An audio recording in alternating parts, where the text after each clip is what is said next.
All right, guys, it is Thursday, and we are here for another Scandalous Scandal Recap. I am Larry Brown Jr., your favorite Scandal Recap host, joined by my bestest friend, the Janiyah Wright. Janiyah, good evening. How are you?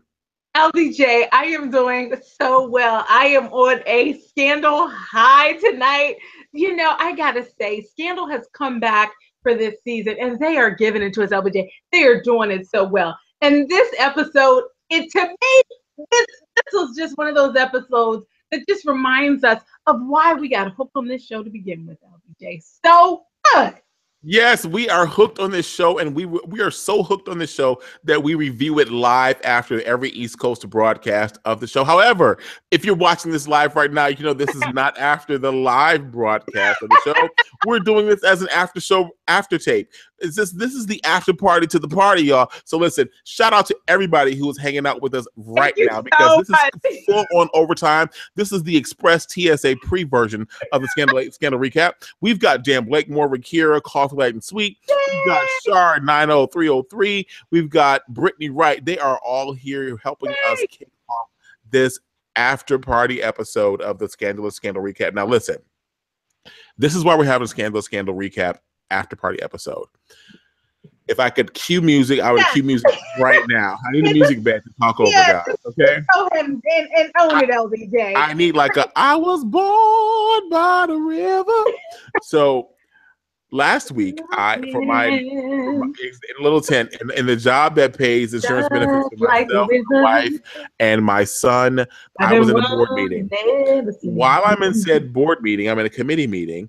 And in this committee meeting, Janiyah, did I tell you what happened last week during that committee meeting? LBJ, I really need you to get into the weeds right now because I only got a very high level. I'm stuck in my car.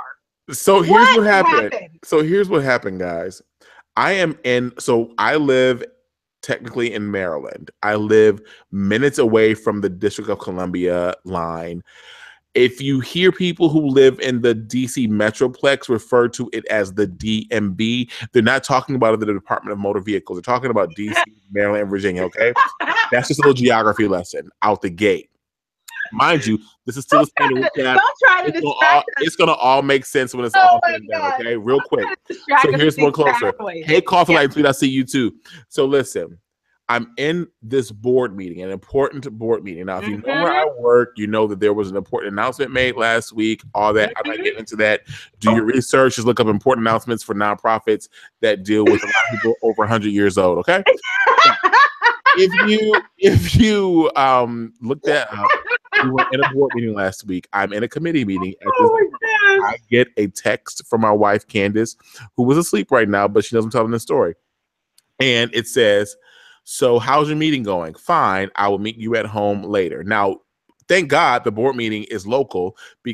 I'm not in the hotel. I didn't board an airplane to go to this meeting. It's local. Like I got in an Uber from Southwest DC to Virginia. And then I was going to Uber back from Virginia to Maryland to go home for the night to watch Scandal and be here with all of you. I get a text, how's the meeting? The meeting's great. What's going on with you? Are you picking up Grayson? I'm here at the school waiting for, I have Grayson. I think I lost the key to the truck. I'm in a committee meeting where I had to report out. I said, what? I think I lost the key to the truck. What do you mean? The entire school staff is pretty much looking for it right now. I'm looking for it. I'm holding the baby, and we cannot find the key. I said, okay, here we go. FYI, yes, we made a change, everybody. We planned this. Yes, we have. Yes, we are prepared because it's a new episode on YouTube, and we are not going to wear the same thing. Don't play us. Don't come for us. We are here for it. Yes, we did it, okay? We took a break. You took a break. We took a break, and we are here for it. You see us. We see you. We're good, okay? We love you. You love us, okay? LBJ, you got to say what we just got called out for. You have to say it because the chat notes won't be there. LBJ, we just got called out for changing our outfits. Okay, we changed our outfits. We did. Mm-hmm. Did I, put on a different sweater, a different set of earrings, and a new lip gloss? Yes, I did. Let's leave it at what Coffee Light and Sweet says. # professionalism. Thank you, Coffee Light. There you go. Go ahead, LBJ. Yeah, we're moving on. So listen, I said, okay, well, I don't have a car here. The other car's at home. I don't have a key to it. How do what needs to happen? Essentially, fast forwarding through all the weedy details. My wife gets into a vehicle with her mother and stepfather. They take the car. OnStar unlocks the vehicle for her to take the car seat out of our out of Ooh, the truck. OnStar. They still doing stuff. We good black people. We got OnStar. So we have OnStar unlock the I'm a New car. Yorker. I'm a New Yorker. I have no concept of what's happening with cars. Oh, Oh, look at you. Look at you. You August Wilson assimilationist. You've moved out of Pittsburgh up to New York. Hashtag from the steel mill to the big city. So, oh gosh. so OnStar unlocks the car. Candace gets the car seat out. OnStar locks the car back. And Can gets in the car and they bring her home with Grayson.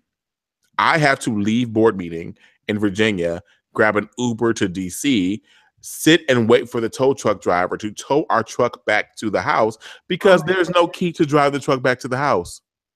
And so I have to wait with tow truck driver. He comes, he shows up. He has to now it's an all-wheel drive truck, guys. So it's not like just like load the truck up and drag and you just going down the street like blah, blah, blah, blah, blah. No. He's got to put it up on dollies, put the truck up on dollies, and then carry the truck through DC to Maryland on the highway, whatever, to our home. Drops the truck off in front of our home. I get out the truck. I go in. At that point, the time was like 7:30. I said, perfect. An hour and a half before I get to be with my watch Scandal and go do what we need to do. We're hungry. I was supposed to cook that night. I had no energy to cook. Oh no. Candace is nursing Grayson. Grayson's like trying to fall asleep. It's so much. I said, you know what? I'm gonna go to the restaurant that's in our community. So our community has like a whole shopping center with like a supermarket, a pizza spot, different restaurants, a gym, plus, there's just various options over here, right? Yeah. So I said, let's run to one of the options. I get in the vehicle in the truck that was just dropped off with the spare key.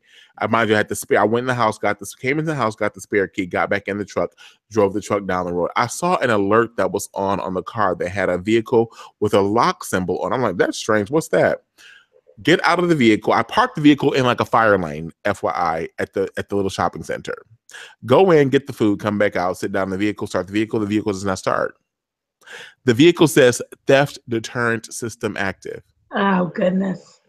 What do you think that means? That means the truck thought I was trying to steal it, would not turn over and start the engine, and I then had to wait for the truck to reset the computer because OnStar locked and unlocked the vehicle. There was no native remote that was used initially to start the car to bring it to wherever it was.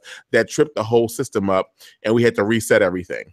And LBJ, can I just tell you what's happening? Meanwhile, in Seattle, right? Because so there's this whole other thing going on too. So meanwhile, I can't talk to anybody but Candace. I'm trying to get home because I know Jania's in Seattle, and we got to do our whole Jimmy Rig thing for Scandal. So you're in Seattle, and what happens? I'm in Seattle, guys, and here's what you need to know. When I am out of town, especially like I'm in another time zone, I find a way to watch Scandal with the East Coast. I don't got to get into detail, okay? But the point is, I am doing this whole shenanigans bit to be able to watch the show, to be ready for the recap. And in fact, I'm out of town, and I, had an opportunity to, hang out with a friend, and I worked the whole schedule around the Scandal recap. Listen, guys, I was in Seattle getting ready for this recap, and I'm texting LBJ, what's going on? Okay, now back to Maryland. So back in Maryland, I said, you know what? My life could come to an end tonight because, I don't know, I'm in a fire lane, big black dude, SUV. What are they going to think? I'm like, well, I'm in the burbs, so maybe that will play to my benefit. Let's see.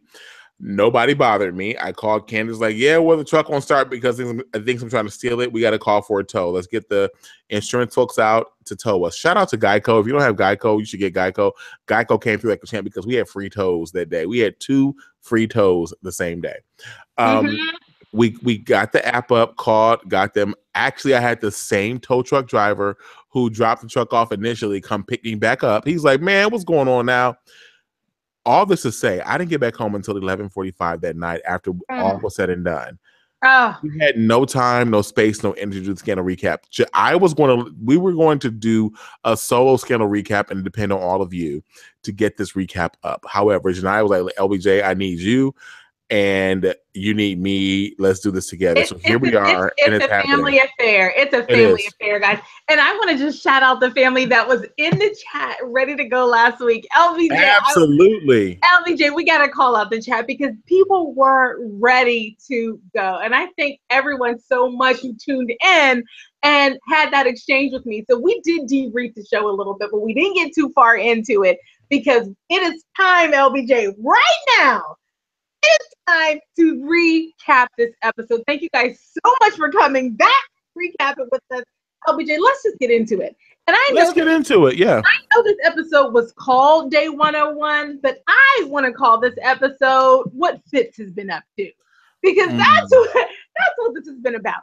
So episodes 1 and 2 of this season, LBJ, we're in DC. We're in the White House. Okay, we're going back and forth to QPA and Associates and dealing with DC-centric shenanigans. LBJ, where's Fitz? He's over in Vermont. Now, we all knew we were going to see Fitz again this season. There is no scandal without that Fitz storyline. We knew he was coming back. But LBJ, I love the way the show brought him back. I love that the way that they did it was to literally recap what Fitz has been doing for the whole first 100 days of Mellie's presidency. I just love that. So it's the first 100 days of Mellie's presidency, but it's the first 100 days of him not being president. And what do we see, LBJ? The episode starts with him, watching coverage. We're now back when he is first left, right? They've done a rewind, and LBJ, I want to do a rewind sound. They've done a rewind, LBJ, and this is what we need our sound effects again. Where's the sound effects man? Anybody Producer, where's the producer? The sound effects, they're not working. LBJ, they did a rewind, and now we're back to when Fitz first went to Vermont. Now, let's just take our minds back to last season, into season 6. Olivia and Fitz, they have one of those moments that they've had many times where they look into each other's eyes and they just conclude, we just can't be. For this list of reasons that we don't even have to say because it's so evident we can't be together. So that's where we left Olivia and Fitz at the end of season 6, and then Fitz leaving to go to Vermont. Olivia doing a Whitney Houston run after him like he's Kevin Costner. To you. Yes. And then she did run to him, and she gave him a big old kiss, LBJ, and they did a whole big kiss in front of the press. And so that is their last interaction. Now we see Fitz sitting himself in Vermont watching coverage of him and Olivia, breaking up and that whole thing. And he is, of course, and he doesn't have to say it out loud at that point. He says it out loud later, but he's thinking, oh my gosh, to what extent has Olivia impacted my legacy? So then LBJ, they start with day 1. And what is the first thing he does as he's in Vermont? He does, of course, a very Fitz thing to do. And that is, Fitz is just constantly has these moments where he's in denial about his privilege and his needs, okay? And the fact that he has always had privilege. And he traipses around his house and he fires all his staff and he wants to cook his own food. And he's like watching television and trying to be a normal person. Fitz, you're not a normal person, okay? And then LBJ, Shonda starts the platform and we start to see Fitz getting exposed. He's watching the news, and LBJ, he is starting to see and become aware of the world, not from the presidency, but as just an American who's watching television, and he's seeing all the shenanigans that's happening in the world in terms of the way people of color are being treated, the way that's finally being elevated in the media. And then calls Marcus and leaves a voicemail and says, give me a call, right? That is him saying, okay, I've had now some time to pretend like I'm a normal person. I'm now ready to get moving with the Fitzgerald Grant Foundation. And he calls Marcus. And LBJ, what is Marcus up to? Marcus is drinking mojitos and having all kinds of chips and salsa and guacamole in Cuba. He is in Cuba at this resort. Sorry, I got voice issues. It's not an all-inclusive resort, but he's at this resort in Cuba, and he is living the life. So much so that he learns that he is living the life of privilege. The travel ban has been lifted to go to Cuba. You can travel to and fro, hither and thither, as Janai says, to Cuba. He's there. He's laid up in the bed, shirtless. I thought about you, Janiyah, because like Janiah's probably quivering and nectaring over there because Marcus is doing his Marcus thing. And the girl that is his bedfellow says he invites her to stay at the hotel with him. And the girl that's the bedfellow's like, I can't stay at this hotel. He's like, why? She's like, have you seen your hotel? Like, they will think and know that I am a prostitute. Like, I can't stay here. Oh, come on. Like, you'll be my guest. No, they know me. They know my kind. I'm not their kind of people. You're not my kind of people. And you're not their kind of people. And he's like, no, LBJ. I mean, ding dong. I'm using creative license here, but go ahead. Ding dong. Hi, who's here? It's Backpacker Fran. Hey, Fran, I haven't seen you in a long. I haven't seen you since last season because I've been doing so well. How did I meet you tonight? Oh, BJ, that girl was not a prostitute. She was simply calling out that hotel would perceive her as one. I know, that's what I'm saying. Bye. Okay, so I forgot one word, that they would see me as a prostitute. That's exactly right. She was, again, it was Shonda using her platform. Yes. Not everybody in the world can go everywhere. It just has to be said. And so Marcus quickly learned that when he was sitting by the pools, sipping mojitos or whatever he was drinking, and looked around and saw that there were a bunch of non-minorities around the pool, like, Cuba. And he's like, I gotta get out of here. He gets out, he goes back to his boy Fitz. They start to go when they get to going. Now, meanwhile, as Janiyah said, there's a full staff that Marcus left for Fitz so he can do this vacation at this resort. Fitz fired these people. I love the fact that the head honcho, like the chief of staff, intern servant for the people, his name was Tad. I love the name Tad. It's not Todd, it's not Tom, it's Tad. I like the name Tad. So Fitz is talking to Tad. He's like, look, Fitz, he's like, Tad, fire all them and fire yourself. I'll tell your former boss to rehire you. You'll be good to go, and give everybody 1 year severance. That's how Fitz stays woke. He is in touch with the people. Many people probably want a third term of Fitz, like they want a third term of another president too. But I'm not. That's hashtag Larry's platform. Anyhow, so we hear Fitz essentially wants to live this regular life. Fitz wants to go to the market. He wants to go to the bar. He wants to go hither and thither. And so in the midst of him doing that, we have a Scandal Jam session that comes into play, and it's Peaches and Herb, Shake Your Groove thing. There's nothing more that I'd like to do than take the floor and dance with you. Kick dance. And Fitz is shaking his groove thing, driving through the streets of Vermont. He's going to find Ben and Jerry's and popcorn and chips at the local market. And he goes to pay for his stuff. What happens? The car's declined. Not because he doesn't have any money. The man hasn't activated his debit card. He's like, I'd like to activate a debit card. Remember, this episode's called Day 101. We're not even at Day 101 yet of Mellie's presidency. Remember, 101 is essentially, ideally about Mellie's presidency, but we only see Fitz and Marcus this episode. So consider Day 101 being Day 101 for... Day one, that 101. No. The episode's called Day 101. Oh, I thought what I'm saying is consider this episode. No. Consider this episode to be not Mellie's 101. Oh, yeah. But Fitz and Marcus's 101. Got it. Stay with me. Stay with me. I'm going somewhere. So, yes.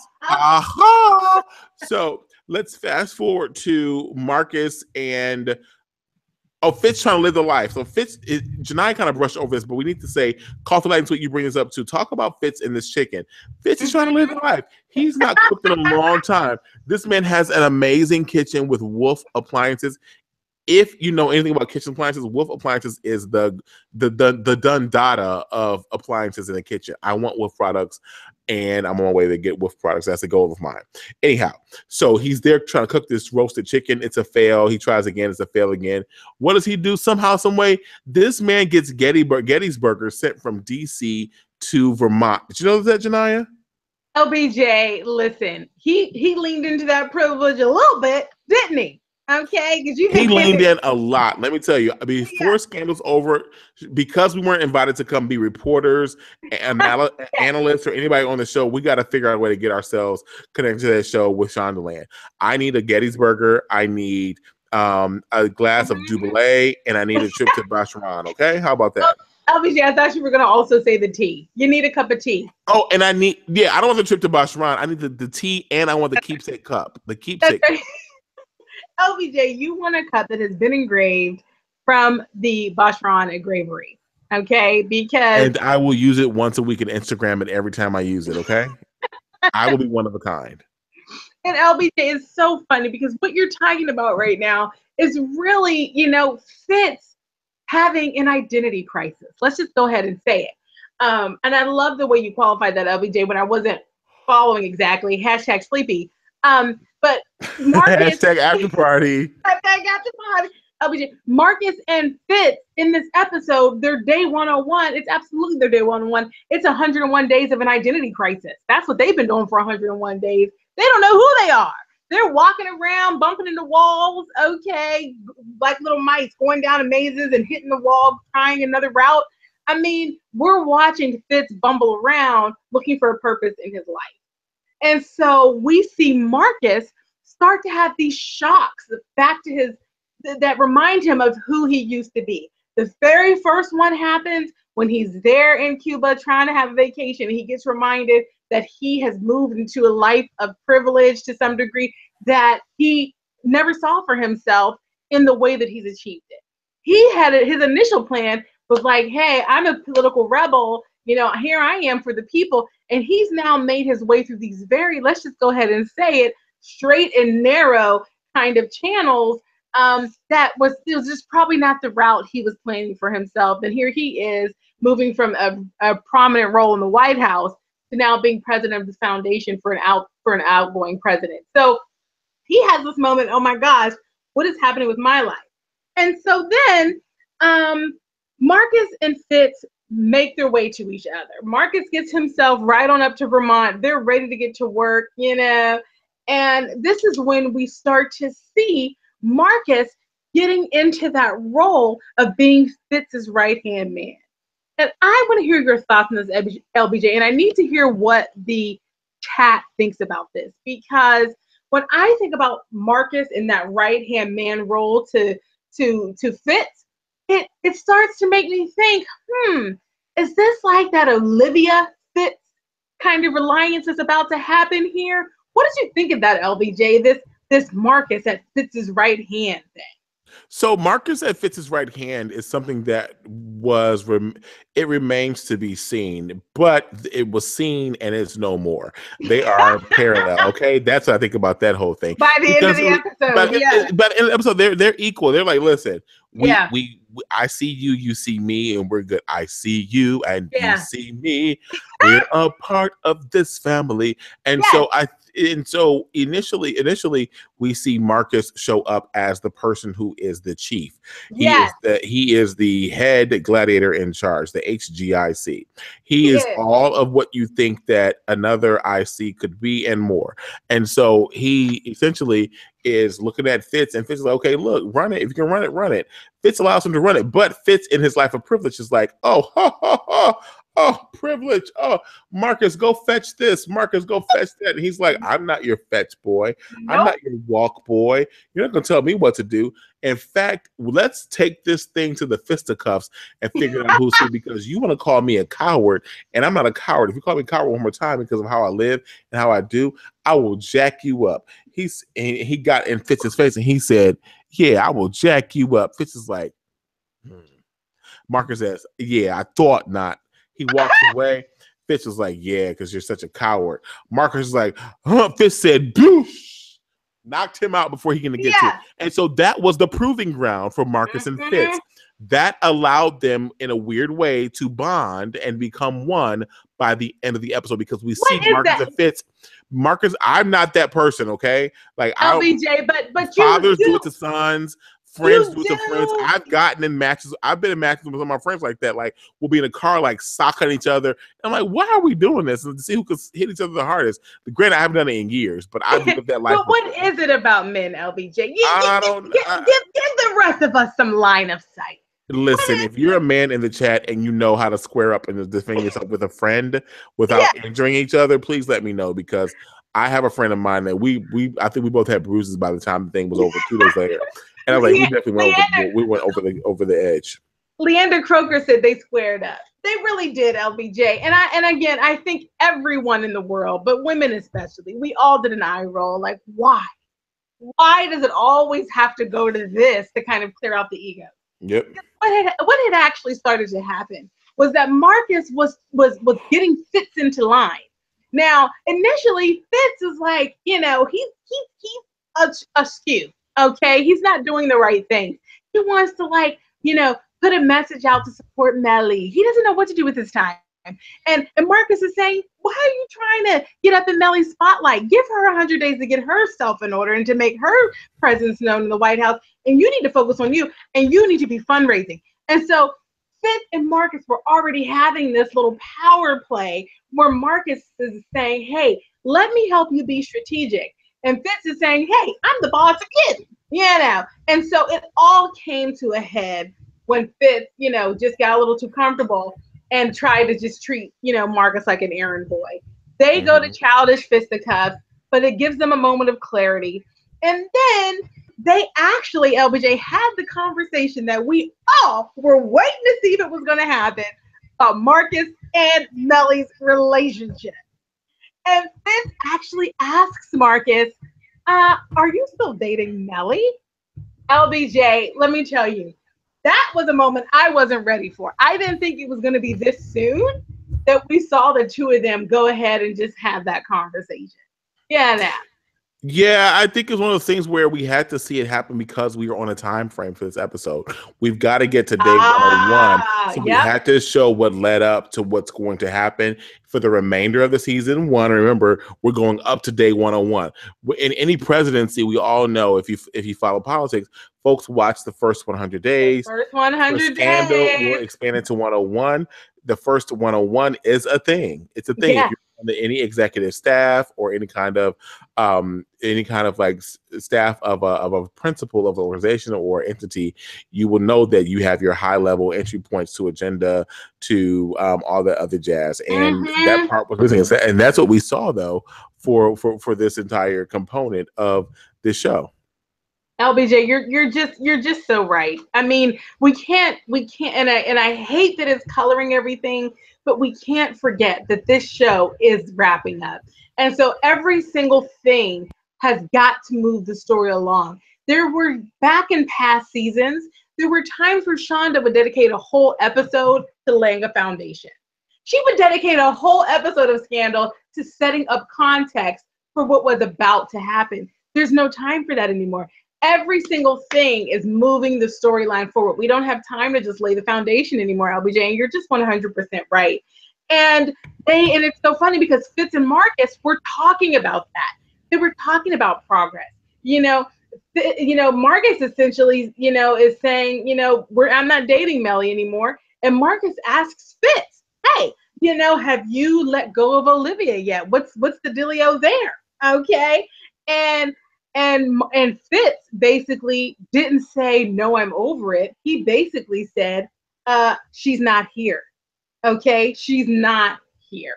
And so he's saying that obviously there have been choices that have been made that have taken us apart from each other. That was his way of saying, I'll never let go. And so they had that little meeting of the mind. And then LBJ, we leave Vermont. Okay. And we are now back at the White House. And we're seeing Olivia, once again, we're getting a little, LBJ, my notes are a little fuzzy here. Was it Fitz watching Olivia on television? Yes. So Fitz is watching TV. He sees Olivia and he's like, oh, Olivia. And he reconnects internally. He figures, he's like, I got to get to my boo. I got to get right back to my babe. Got to get right back to my That's right. babe. And he says to Marcus, Olivia does not define my presidency. Exactly. Marcus was trying to say, Olivia defined your presidency. And everything else in this country since she's been involved. That's right. And this is Fitz getting to that conclusion and making it known. Okay, then no. Olivia did not define my presidency. I had a lot else going on. And he decides somehow that he wants prominently to feature Olivia in his foundation. Now, that part I was a little confused about. Is he talking about like putting her on a board, putting a picture on the wall? What are they Probably, it's probably going to be a photo. Okay, it was a photo. Like a big photo, yeah. So he was basically trying to hash out with Marcus how the storytelling of his relationship with Olivia would go, when the truth is so much of it was sorted and so much of it was played out in the eyes of the world. And Leander Coker is saying in the chat that Fitz is not able to plan his next step without someone holding him up. We have watched Fitz, and I appreciate that because we have watched Fitz many times try to get on his little high horse and fire his staff and try to make a Cornish hen, proverbially, and he can't do it. He's just, unfortunately, and I think Papa Pope called it out at some point, LBJ, he's a boy. He's a boy, and there's so many tonight you opened it up. You went there. He might man up, but LBJ, he's a boy. He's a boy. Fitz is a boy this episode. And who else reminds us that Fitz is a boy? It's Papa Pope. Papa Pope in all of this. So Marcus is dealing with Fitz. Marcus treats us to help. Marcus stands up. Marcus and Fitz go into fisticuffs. They have a full-on fight. They toss a couple of punches. Excuse me, back. Sorry, guys. While you're coughing up a lung, Dan Blakemore did a fact check for us. It was the presidential library that he was discussing about how Olivia would be preserved. Please continue. That's what it was. It wasn't something with the foundation. It was the presidential library. Yes. So the presidential library is one of the options that Marcus pitched to Fitz to mention the story of Olivia, because Olivia was a major part of his presidential story. Fitz is like, nope, I'm self-made. Olivia is just one of the people that helped me get here. Marcus is like, nope, because you would be nothing had another Black woman not put you on her back, birthed you, raised you, nursed you, burped you, fed you, changed your diaper, and everything else. In fact, let's just call her Patsy, okay? Patsy took care of you when you were born, and now you're president of the USA. Honor Patsy at your inauguration. And that's what he did. He honored Patsy. Oh my gosh, honor the help. Honor it. Yep. Yeah. Before you mentioned a terrible awful. Yes. And LBJ, it's just so interesting because there's so many similarities that we see between Fitz and Marcus, and the way that Fitz relates to so many people. And it made sense, a little bit more sense, that he just had this world bend around me kind of mentality when he was the president of the United States. Because guess what? The world does bend around you when you're the president of the free world. But here he is now somehow, and again, it is an identity crisis, because in some ways he's like, no, I want to just be a normal guy. I don't want any staff. I'm making my own Cornish hen. And then on the other hand, he's like, Marcus, why aren't you doing my bidding exactly as I've asked you to? So he doesn't know his place at this point, LBJ. He doesn't know how to be independent. He isn't equipped at all. Yeah, he's not equipped, and I think that someone else who's not equipped for all of this is really is Papa Pope. Papa Pope we see in this episode is desperate. We've never seen a Papa Pope like this, really hanging and dangling on the ideal of bringing his daughter back from the edge of the dark side to the side of lightness. Papa Pope has this whole moment with Olivia, guys. I mean, with Fitz that he deals with in this episode, and he specifically deals with Fitz, getting Fitz to agree to go back and avenge Olivia's innocence, Olivia's white hatness back to normal. And he's like, pay attention, Fitz, pay attention. Like, I have nothing anymore. I have no power. I just won't. Like, I have nothing to do with this whole situation. He goes on and talks about everything that potentially could have happened, and then it comes out that we need to figure out a way of better handling our stuff. Now, let me circle back. I'm going on a couple of tangents here. Mm-hmm. Papa Pope seeks out Olivia's return through Fitz from the potential dark side. Why? He created his daughter, as I told all of you before, and this is a prediction that's come back home to roost. Papa Pope has gone on to tell Fitz, I need you to help me get my daughter back. The one that we both love. The woman we both love. Whatever. Not buying it. He needs Olivia back because Olivia is teetering on the dark side. I remember Rowan's done dark side, guys. I've said this. Olivia has to be the opposite of him doing outside. Now, if there are other entities and factions and campaigns built into this, we can tie it all into that to make it a success and really manage it. And really, what am I trying to say? Let me go back. Anyway, Papa Pope. I'm delirious. So Papa Pope, I got a still pack for international flight, all this other stuff. So Papa Pope talks to Fitz. He's like, we both love this girl. Make it happen. Pull her off the dark side. Fitz is like, okay, maybe I might. And Fitz makes an attempt. He makes an attempt. Does he not? LBJ, I'm just gonna pause you there for just Come on and fact check me. Yeah, no, LBJ, and it is not necessarily a fact check. I just like to dig a little deeper here because I'm just sort of like I'm really questioning Papa Pope's motives, okay? Because first of all, you can't be trusted, Papa Pope. We just know that. You cannot be trusted by anyone. You ain't done right by me, and everything you do will be cursed because Papa Pope, you are nothing but evil through and through. We've concluded this multiple times. And even when it comes down to Olivia, his version of doing right by her doesn't ever really prioritize her and her happiness and the things that she wants and what she feels are her values and what she thinks is right for her. He always prioritizes his ultimate game plan, which frankly is always a little less about his family and a little bit more about his ideals for the Republic.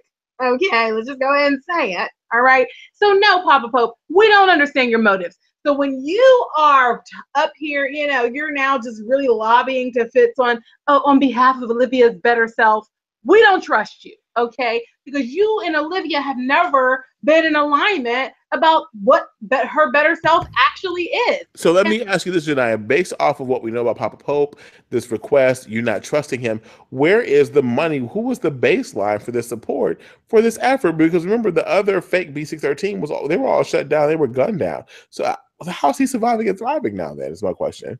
Well, LBJ, he's surviving right now because Olivia has him in his little cage. I mean, part of the relationship right now, and we should call this out for this chat, we have watched over the last 2 episodes, we've watched Olivia and Papa Pope's dynamic shift on quite a bit, okay? Because before this, it was always Olivia cowering under Papa Pope's thumb.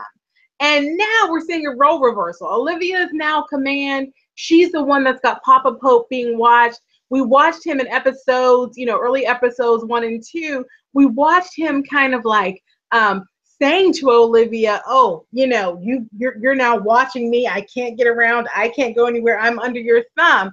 And so LBJ, Olivia is funding him, but she's funding him as like a kept man who's being kept against his will. I mean, and Olivia in the prior episodes, she was taking every opportunity to remind him that he was just being watched and that if he knew what was good for him, he would stay in line, come to Sunday dinner, and be the good father figure, quote, I'm putting the big quotes there, that she is requiring him to be. And LBJ, people in the chat are also skeptical with me.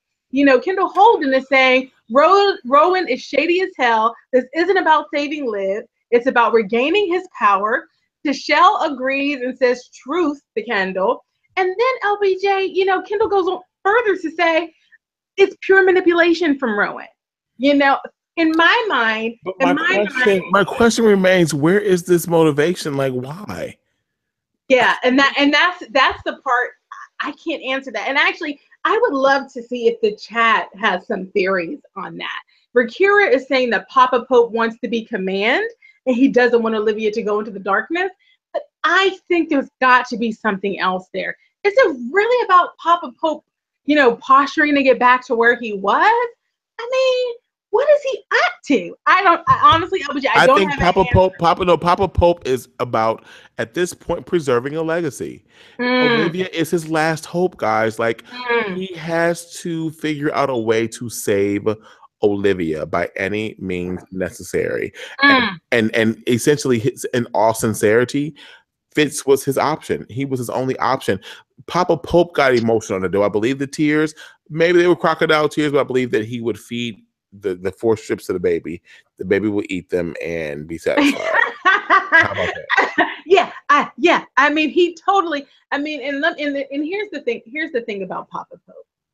Papa Pope is, and I'm going to use this phrase about him, and I think that it sums up so much. He is self-righteous, and when I say self-righteous, it's he has gone as far as to call himself the hell and the high water. Okay, he has he has used the word I, and he's talking about the whole republic. And in some cases, he's gone as far as to say his decisions determine the fate of the world. He is the keeper of peace in the world and his creation of B613. And so there is just something in Papa Pope that, from my perspective, can never be anything other than self-serving. Now, again, the self that he's serving is this greater thing that he feels he's in charge of just wielding, But I mean, to me, I just can't trust him. And I can't see, and LBJ, I know that you have absolutely put out this prediction that we're going to see a collaboration between Papa Pope, Mama Pope, and Olivia. And I'm going to tell Because you you, know why? I think that maybe I can't see it. Papa Pope is working with, maybe he's working with Mama Pope, and that's the only option that he has now. His people are gone. There is no more B613 as he knew it. But who he still knows, who he still has contact with, is his ex-wife, Mama Pope. Oh, it's such a good point, LBJ. But I have to raise a question, and it's not because I have any evidence to this, but I will say that Papa Pope programmed, as far as we know, thousands of, hamburger, hamburger, hamburger, hamburger, hamburger. It took, we still haven't fully deprogrammed Huck, okay? And Jake and Charlie, their guys come in and on and off, at a moment's notice. Oh, sorry, a little B613 in my throat. Yeah, and while you're clearing that out, I'm trying to figure out what else, and how else, when else could anybody else be connected to this? But I will say that Papa Pope, his tears were crocodile tears to a point where the tears didn't fall. He got emotional talking to Fitz. He made Fitz believe, and that was his goal, was to get Fitz under his thumb. So shout out to Papa Pope for bringing another person under your control. Now, is this whole initiative legit? I would love to say yes. I hope so, and I think so. But it's going to be interesting to see how the whole thing plays out as they look at who's going to cover it, what content goes there, who can submit, blah, blah, blah, blah, blah. Yep. And LBJ, we don't know how the dots, the lines are going to come together. But there is a character that was introduced in season 2 that I think is worth noting. And it is that millionaire. I mean, in episode 2, sorry. Mm-hmm. It is the millionaire, Fenton, what's his face? What is it? McClintock. McLaughlin, right? McClintock or McLaughlin, which one is it? It is Fenton the millionaire, Uncle Daddy, okay? Uncle Daddy, yes. Uncle Daddy, Fenton, why can't I think of it? He was Vincent Gallagher, Vincent Gallix. Hold on, I'm gonna tell you what it is. Glauclin, I found it. Glauclin, thank you, Glauclin. Yes. Yes, Fenton Glauclin, the millionaire that was last episode 2. We meet this millionaire. LBJ, listen, Scandal doesn't just throw a millionaire into the mix for no reason. What is he up to? Okay, that's my question. And what is his connection to all this? The last super millionaire we met was someone in the name of what was his name? The one who was like a part of Deliverance and everything. Oh, Tyrese or something like that. No, the rich guy, the very rich, wealthy. What is his name, chat? People, is anyone awake in the chat? I don't know what you're talking about. LBJ, the last millionaire that was very Donald Trumpish, that was on the. Oh, not Little John, but he Oh was gosh, we are yes. messing up here. Anyway, the Not point is, Dougie Fresh, Kumo D, one of those people. LBJ, we've seen a millionaire before playing in the political space, and guess what? He was fixing elections. Okay, he was working with Olivia and crew and Fitz and crew to fix elections. Okay, so I don't trust him. LBJ. Take two. Yes. Hello. I don't trust him, LBJ. And I think that's what that episode was about. Is you're not supposed to trust. If you begin to trust, what's the sense of watching the rest of the episode? This episode was specifically designed to bring us to this path, to give us backstory, to show how we can use these different things, elements to fall back on as we navigate ourselves through the rest of the season. We essentially saw Marcus, Fitz, Papa Pope working with each other in their own special way. I think that when you look at this, when it's all said and done, Papa Pope said this one line in his monologue. He said, "She doesn't have a lot of time. She doesn't have a lot of time." What I gathered from she doesn't have a lot of time, Mama Pope was around the corner. I say chat after chat after chat for season 7. Mama Pope is the one to watch this entire season, guys, because she's going to come back and she's going to help Livy make it. She's going to Livy her and make some Livy decisions. Seriously. But how's she going to say it though? Livy. Hey, Livy.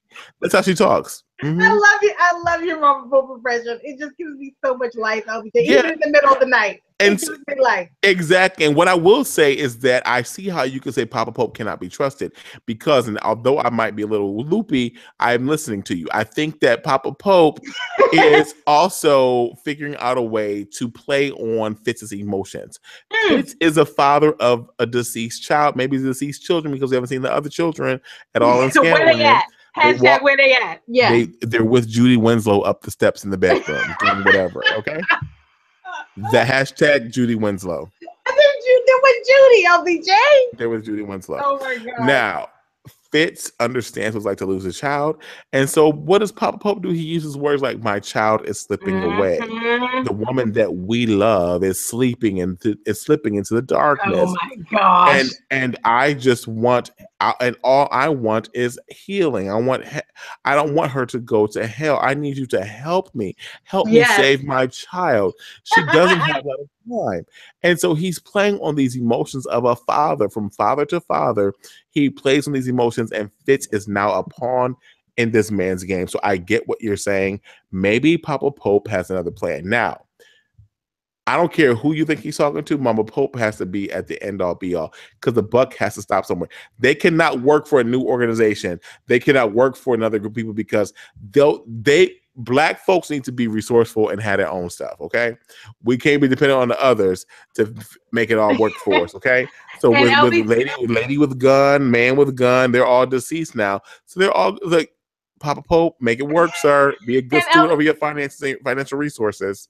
And LBJ, can I tell you, the fact that you and I and the people in the chat, the fact that all of us who are so dedicated to this show, those of us who not only watch it, but will get together in the middle of the night to discuss it because we love it so much, we're into these characters, and we can't come up with a really clear narrative about motives here. I just think it means that Shonda has got something in her pocket that is going to rock our minds. And I also have to just do a quick thank you in the chat to Kendall Holden. It's Hollis Doyle. That is the last millionaire that we saw, LBJ. Yeah, Hollis Doyle. Yeah. The last time we saw a bajillionaire playing in our space, it was someone who had an angle. And what's up, Kendall? Welcome. Thanks for hanging out with us in this after show, after party. Yay! And LBJ, I'm so happy that Kendall is here because she is also bringing up, some very important points here about, and I'm just so in agreement here about Rowan, just saying Rowan's tears were fake. He just can't be trusted. She says those tears were fake as hell. We'll get a trillion word of monologue later out of him, calling Fitz a fool for believing that he would come crawling. Yeah. So there's just no way that, and I just love the way you just put that in, because there's no way that this person that we already know Papa Pope thinks of as a boy and does not respect. He came in, he has an angle. It's going to become clear. And he intentionally regularly called him boy this entire episode. Oh, and you know what? Go back and watch. He calls him boy maybe 6 times. See, he's just so power crazed. What is he up to? And LBJ, I have to call out to Shell in the chat. Yeah, yes, do it. Can we please get to this? Because this scene, a Fitz sitting on a porch in a rocking chair with a gun. What in the world, LBJ? What was going through your mind when you saw this? Now, this happens after Fitz has been, he's been through his identity crisis. Mm-hmm. We're a ways down our 100 days. It's got to be somewhere close to day 99. So this is day 98-99 because day 98-99. That's where we are at this point. We've bypassed day 41. We're at 98-99. Yep. Fitz is sitting outside of the Vermont home for him and Olivia. He's already talked to Papa Pope. Done all that. He's brandishing this gun that we learned was given to him by his father when he won the governorship. His father told him, "You will kill yourself with this gun when you're governor." And so his father essentially gave him a suicide tactic, and he didn't take it. Thank God he survived and he lived, and he's here to tell the story. Now, with all that going on, you simultaneously have, other components working behind the scenes on the show. Mind you, this is day 98-99. What's going on in DC? Why did Papa Pope come plant this seed? Where is Fitz going to go for day 100? What about day 101, as the episode is called? And so what they do on the show is that they interweave this whole story with this activist who reminds you of DeRay McKesson. His name is actually George, I think is his name. And Mr. Activist Boy is out there protesting a slaveholder and a racist a statue essentially that represents hatred in America. Yep. And he does not have any traction on his story.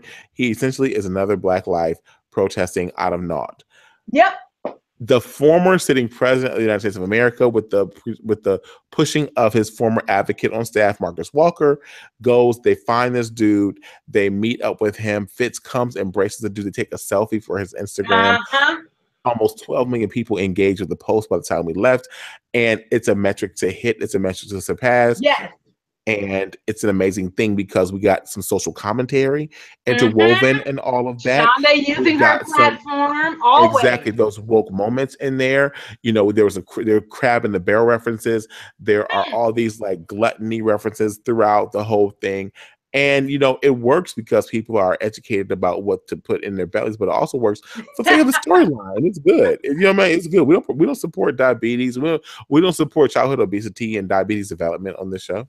Yeah, LBJ, and you know what? That's again Shonda using her platform. It's the year of yes, and you know what? I will say this: Fitz and his father being called upon, in this episode. To me, it is another one of these ways in which this show is taking things full circle. We're going back and we're buttoning it up. It's like we're wrapping it all up. We're dealing with the demons. We're shaking out the carpets, LBJ. And what we're realizing is that some of those things that were brought up in season 1, okay, they're still lurking under the surface here, and it's just been there. It's all just compiled. And after he's here on this porch, Marcus comes, and let's just do a quick little tangent on Marcus here for just a second. Okay. Marcus is also having some similar revelations about things undone, demons in the closet. And he, after having his blowout with Fitz and his realization that he is not using his time in the way that he wants, he, LBJ, gets in his car and he calls one who? Mellie. Calls her up, literally called up the president of the United States like he was his, this is his old jump off. That's how it was. It was like, we used to be something. You see me, you see my number one. That was the tone and energy of it. And LBJ, the silence on that call. I mean, if nectar could flow through, if we didn't know that nectar could flow through telephone lines, it did that. Exactly. Man, it was flowing to the deepest and the lowest that day, okay? It really was. You did not take your cup and plug up to the spigot for nectar. You missed out. What were you missing out on? What were you doing? Right, because it was flowing so free, and of course, Mellie, she does what a boo thing does for her man. She gives him the clarity that he needs. And that clarity is an interpretation of Fitz. What she basically says is, Marcus, what you're experiencing is what everybody in the world who deals with Fitz experiences. And she goes as far as to break down the phases of Fitz. And she talks Marcus through the process of becoming a person that can have a productive and understanding relationship with a person like Fitz, who has just lived this life in this bubble. And she talks him through it. Marcus says, okay, I understand this context that you've provided me. I will go back. I will not pursue fisticuffs further. I will go back and try to find a way to be productive with Fitz. They have a nectar-filled silence through the Verizon telephone lines, through the Verizon Fios. They use the fiber optic cables to send nectar. And then we then see Marcus circling back, and he's back now at the Vermont house, sits on the porch with a gun in a rocking chair, and you asked me what I thought about the gun. You said, what do you think about the gun? I thought the gun was representative of his past. Fitz still has to hold on his past to bring him to a place of comfort in his future. He was not going to kill himself with that gun. Fitz wasn't going to shoot it for anyone else, but it brought him back. It was a way of restoring himself to his natural Fitz-ness that he had before he got married, divorced, dating, all of that. Like, he needed to revive who he was without pretense or responsibility and to just live and be. And Dan Blakemore is basic. He says, whenever Big Jerry comes up, I always flash back to his sexual assault of Mellie, and to Shells in the chat saying, true, Dan, it's for me too, and LBJ, it's you just right now. And this is why I love that you and I, the way that we do this, you guys know we have no time to debrief with each other before we do this chat. And even this week where we've had a 1 week lag, we didn't talk about this show. Because LBJ, it's just so interesting for me to hear your interpretation of this gun. Because for me, I thought it was in the episode to kind of point out. I mean, frankly, LBJ, there is no way that a person with my life, I've grown up in America, in a major city, as a Black person, there's no way that I could look at a gun lovingly. There's no way that I could look at a gun. And I mean, my feelings attached to guns are just, to me, I thought it was one of those things that was just to symbolize Fitz's disconnect from so much of the reality that he was trying to connect with. That's how I took it. And again, it's just me projecting my feelings about guns onto the scene. But it was just like, really, a gun? This is now how you're getting to your comfort zone and having your clarity moment for your life. So anyway, it's a gun. It's just, it's more just, it's an item that has a story behind it. But I got to tell you, I didn't love that it was a gun. But it is what it is. I didn't love that it was a gun. What I did love about the episode tonight was at the end of the episode, after all was said and done, we see Fitz and Marcus come out together to make this team. And because Marcus is a former activist, they go to this activist, George, whatever his name was, and they engage him and they support him and they uplift and amplify his campaign to get people to pay attention to pull the statue down. That tire came down, and I said, this is how you're supposed to do it. Now, shout out to the Scandal Jam session that was playing at that time, which is Stevie Wonder. Heaven help us all. That is the scene ladies and gentlemen, that made me weep and cry because I knew that Candace was pregnant with our son. I heard the song, like, it just had so many different meanings. And oh my God, yeah, Heaven Help Us All. It was an amazing song. That was the second Scandal Jam session for this episode. LBJ, I'm so happy you brought up the jam session. We can never forget the jam session because I know it is such an important. I'm so happy you remembered. And LBJ, do you have any takeaways for this episode? I feel like we've been talking through them already. Yeah. But do you have any takeaways or predictions from this? My takeaway prediction, stay tuned for Mama Pope. Mama Pope and Papa Pope are working together to figure this whole thing out. Mama Pope is Rowan Pope's last resort, and he still owes people some stuff. I'm sure because those 4 clips about Miss Two Board. I don't know what they are, but you pay nobody, okay? So that's where I think we are. Where are you?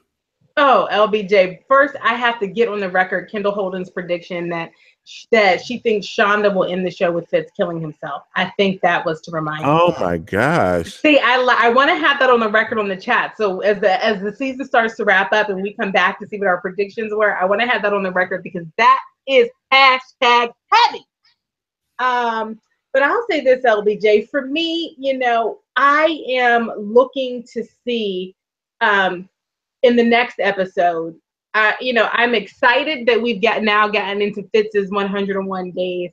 We've seen Marcus's 101 days. The first 2 episodes were really about Mellie and Olivia's 101 days. Yep.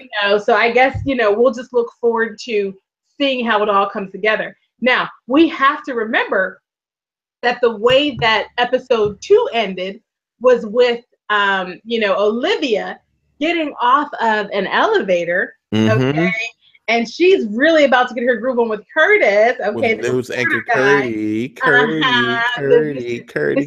Mr. News personality, what's he up to?